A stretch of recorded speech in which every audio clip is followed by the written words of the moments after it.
Hey everyone, welcome to the first in a series of video sessions looking at my mastering process. I'm going to talk you through what I'm doing, why I'm doing it, show you some of the tools I use, and let's get stuck in. So I use Reaper for mastering projects.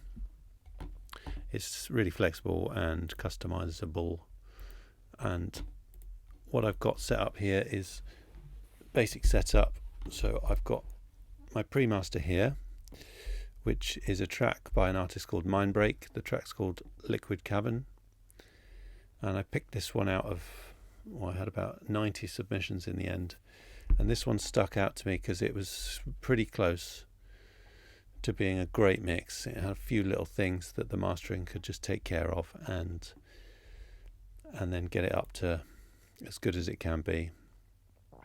So I've got my channel with the pre-master on here, and I've got a couple of plugins which I'll talk through in a minute, but the most important one on here for the routing is this insert, which sends the signal out of here through my analog chain, which you can see down here. It goes in series of these units. So we've got the solid state EQ, the valve EQ, VCA compressor, and then the Vari-Mu compressor at the top there, back into the converters at the top. Then it'll come into channel 2, where I've got a few other plugins which I will talk through as we go. So when I'd first get a track, I would play the track through, and I would drop it's called a needle drop, so you drop the needle, essentially. It's not really a needle, but you drop the playhead, whatever you want to call it, through different sections in the track. And the reason for that is if there's a problematic thing going on in this mix, but it happens over a long period of time, it can be quite hard to pick it up. So that's a good way of dropping into somewhere in the track, and you'll immediately know, oh, that synth is too loud, but maybe at the beginning it wasn't because the filter was opening, for example. So it's just a good way of checking. So let's have a listen.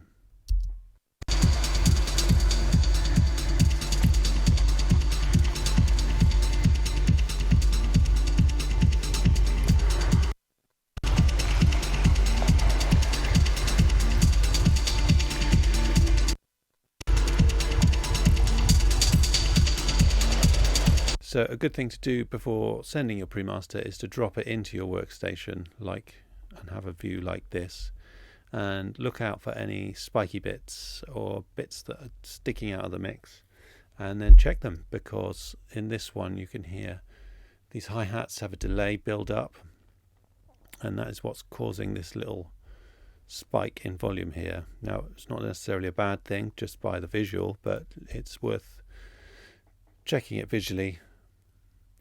It's worth, if you notice it visually, to check it with your ears and see if it is a problem.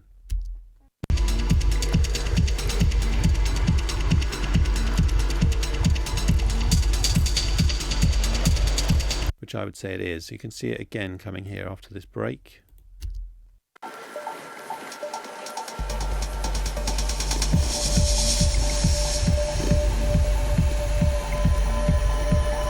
Like, it's nice to have something that comes out of the mix and gives you some more interest, but I think that one's slightly too much, but only slightly. So that'll be something I look at. And also, what I can't show you is my second screen because I'm using the software to record this video, but what I usually have on my second screen is this analyzer, which is, well, it's an EQ, Equilibrium by DMG Audio, but the analyzer is great, so that's what I use. Like you can see in the top corner here that the EQ is off, so the display on here gives you two readouts, one in white and one in blue. The white one is the mid, so the center of the image, so everything that's in phase, and then the blue is the sides, or everything that's out of phase, the wide stuff. So if I just play I'll play around that spiky bit and we'll have a look to see what it looks like.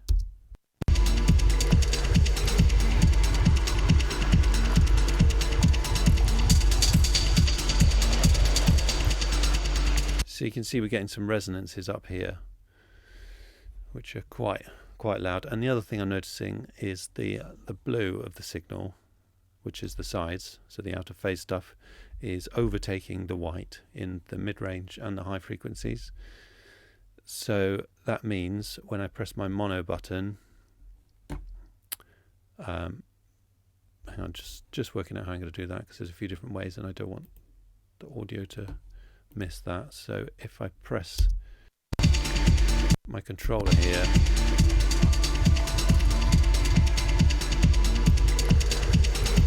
can't quite tell if you can hear that, so I'm going to do it another way. I've got this VU meter which has controls on it.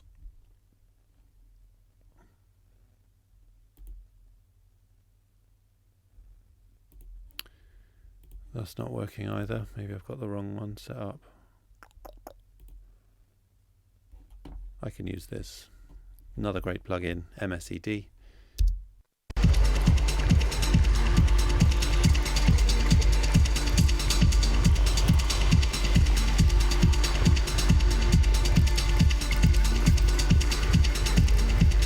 So what I'm doing there is just muting the sides, and that would be what would happen if you ended up playing the track on a mono system. There's a bit of a debate about whether, well, there's not a debate for me really. I think it's important, A, for mono compatibility, and B, because I like to have things more central in the mix. I'm not against having wide stuff, but I feel that the center, the mid, should be stronger than the sides when it comes to most of your elements.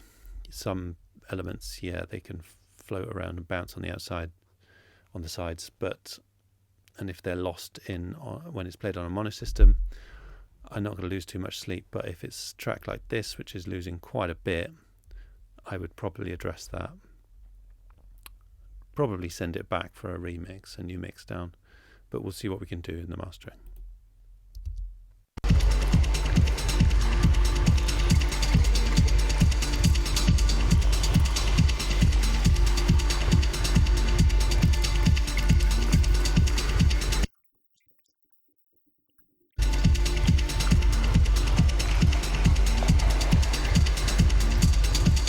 So that's a really common thing with atmospheres and strings and pads and synths, and is the main way that they sound great and big is because they're out of phase, or the effects on them are out of phase. So I'm not saying it's a rule, but I'm just saying it's something to watch out for. Keep an eye on your mono check. Just have a utility on your master channel, and every 10-15 minutes or whenever you put a new sound in, check it in mono. Because that's the point, to fix it. Because once it gets to here, trying to go back and get it to be more mono compatible is a difficult thing. Right, so let's get stuck into fixing some of these spiky bits of high end.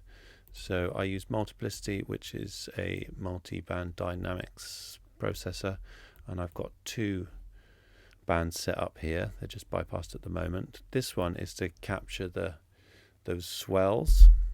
So let me just turn that one on, and we can see the effect it's having.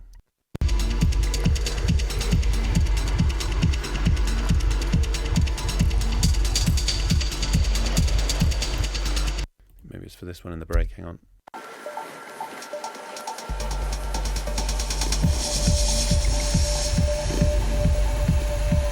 Yeah, so you can see it just catching it. I've set the threshold down here and the ratio up there. So it's just catching it, but I want it to catch this as well. So I'm going to bring the threshold down a bit more.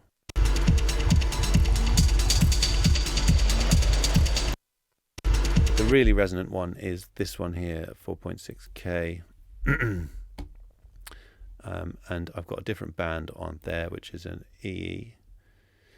Not sure what it stands for, maybe elliptical something, but it's very refined, so you can, I'm just adjusting the Q there. it's for these kind of spiky sounds, whereas the other filter I've got on there is more of a broad bandpass filter. So let's just listen to let's see if it's catching that really resonant frequency.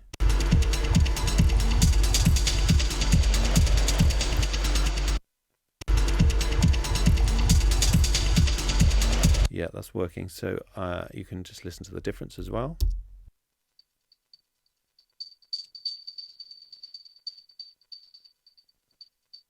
And listening to that on its own is obviously very harsh, but it's harder to hear that when the whole mix is in. But it'll definitely make a difference, especially on a club system. You don't want that ringing out and piercing people's ears.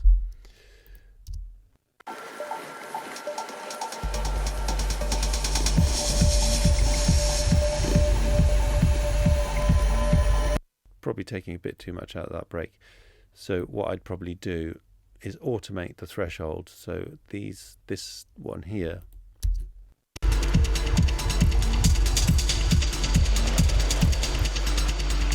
it isn't quite catching it, but it's catching the one in the break a bit too much.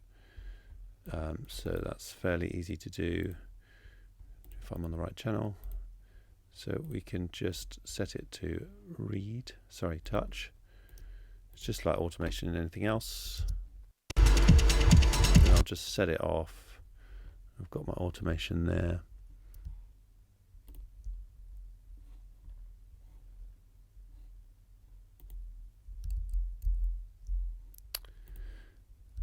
It's decided to do something else. It's just ideal, isn't it?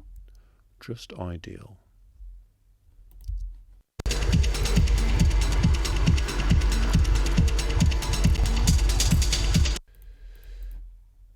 Delete this bit because it's crap.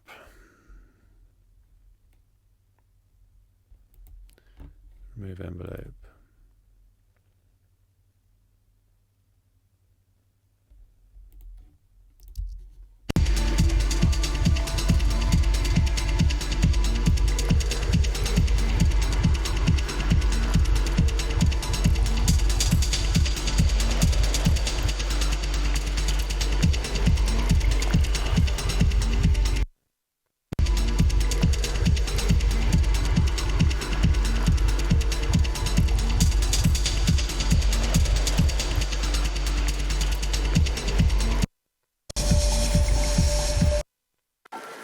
Yeah, so I do need to automate that because it's catching too much of this sound. Not enough of this sound and too much of this sound. So bear with me while I do some automation.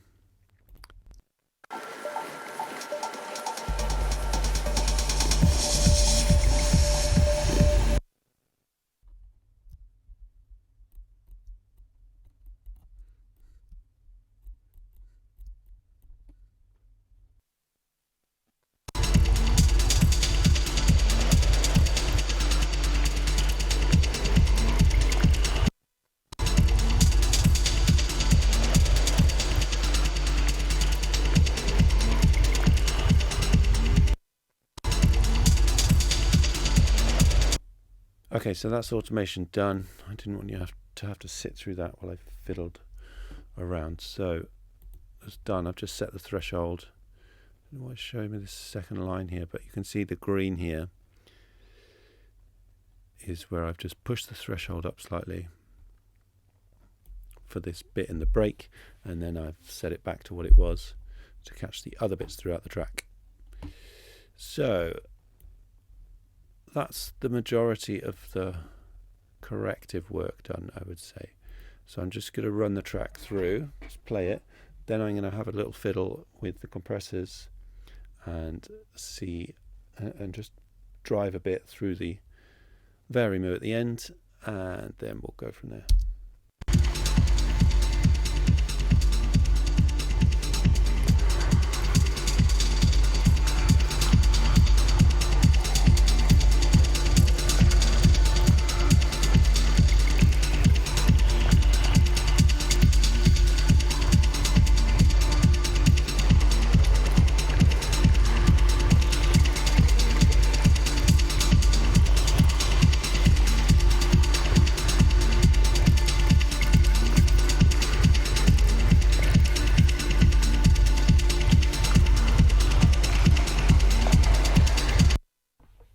So with the hardware, I don't think I need any EQ on this really.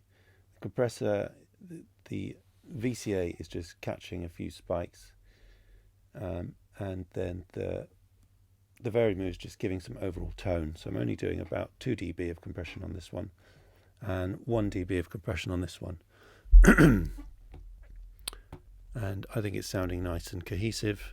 I don't need to push anything. I don't want to attack any transients too much, so we're just using the compressors for a bit of tone rather than any kind of heavy compression. So then what I would do is I would record the track back into Reaper.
So that is the track captured, printed, captured, whatever you want to call it.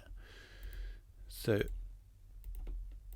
what we can do is stop recording now, and we can move on to the second set of plugins I've got. The reason I've got those other plugins set up first is because if there's anything spiking too much, it's going to affect the compressor. So I want to control things before they go into the compressor. So then moving on to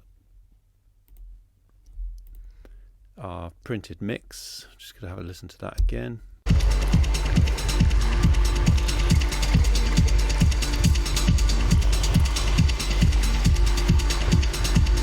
And then talk you through these plugins. I've got the refinement plugin, which it's basically an EQ, but somehow it sounds a bit different than just adjusting the frequency. So it's aiming directly at the harsh areas, which there aren't too much of in this, but I'll just show you.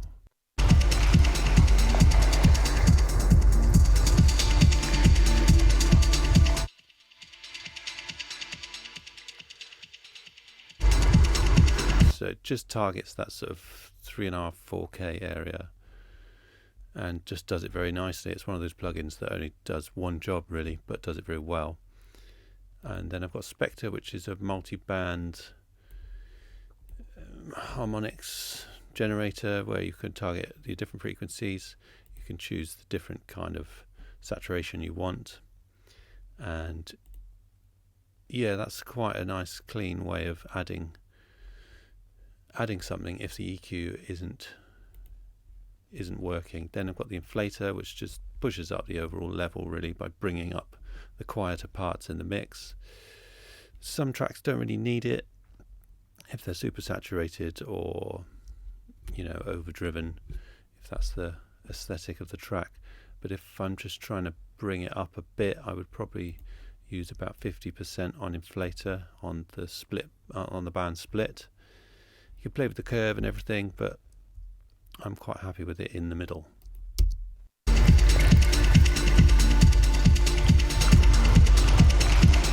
So you can see the difference it makes in level, because you could kind of be fooled to thinking, oh, it's just adding level, which it is a bit.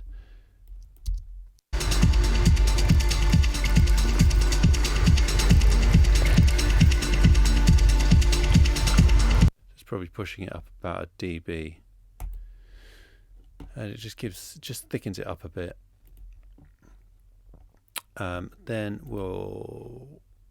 I've got Aroma, which is kind of another option to inflator. It's an emulation of one of the Dave Hill bits of hardware. I think that's the word on the street anyway.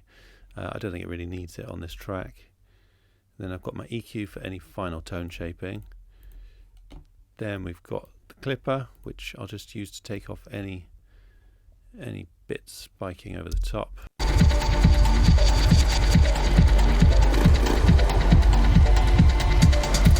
And that will just make the limiter's job easier. So I use Limitless for limiting. Sometimes use Pro L2, but I just prefer this. So I've got a preset here which I use as a basis for the start of every track, and then I can play around with the release time and the different bands if I need to.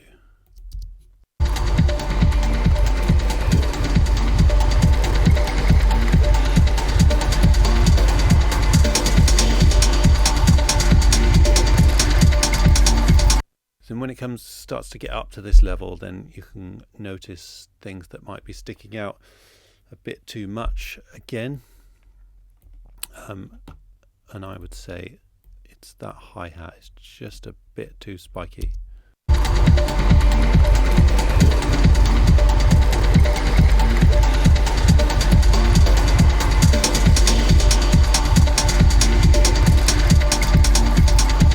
What I'd be tempted to do as well, like I mentioned at the beginning, is to bring out some more of the mid, as in the center of the track. So with this EQ I can have a band here which is just affecting the center of the image. I could do the same, do the opposite with the side, bring that down, just to make it a bit more compatible and a bit more direct mix-wise.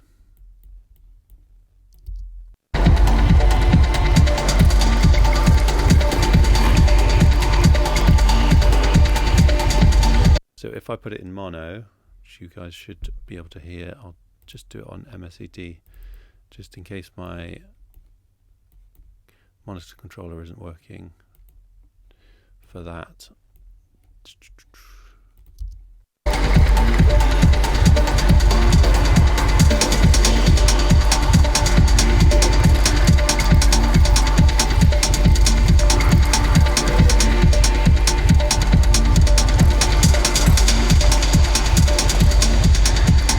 So I'm just showing you the difference whilst listening in mono with this EQ off. So here I've got the sides down a couple of dB and the mid, not the mid-range, the mid or the center of the image up quite a bit.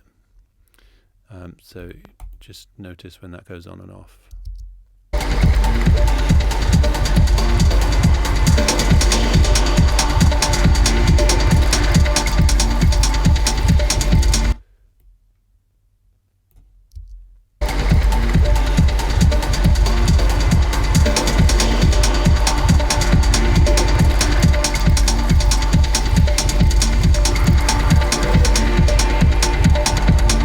If we listen in stereo, then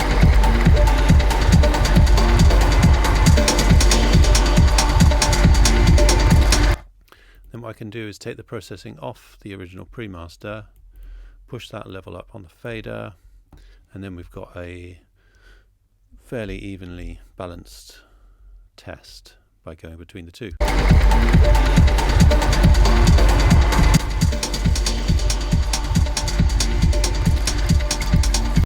So that's the original playing, the pre-master.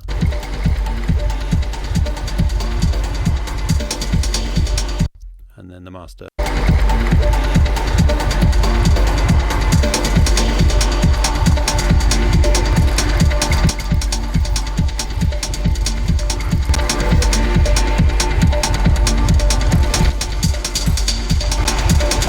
So I think it's sounding more focused centrally, which was one of the aims.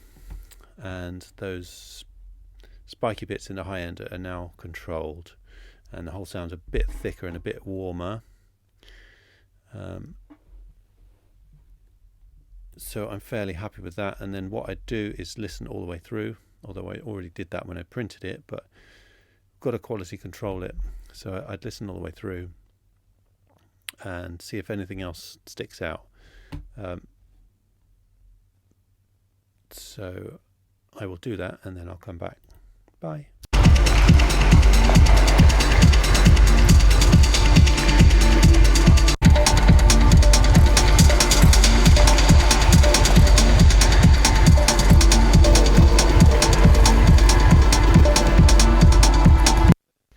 Just to say, this looks like quite a drastic EQ move, and generally I wouldn't push things that far, but because it's quite unbalanced in terms of mid and side, I felt it was necessary to do that.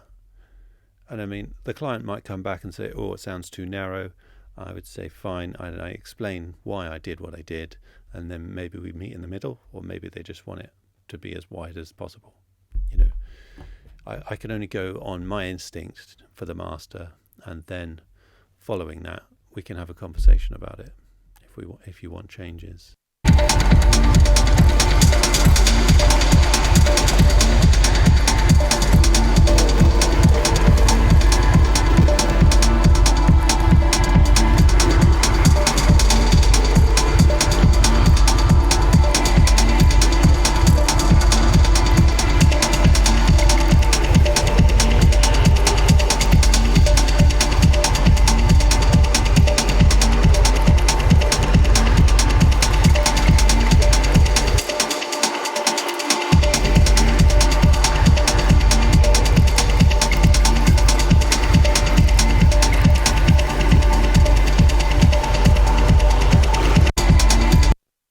Yep, so I'm happy with that.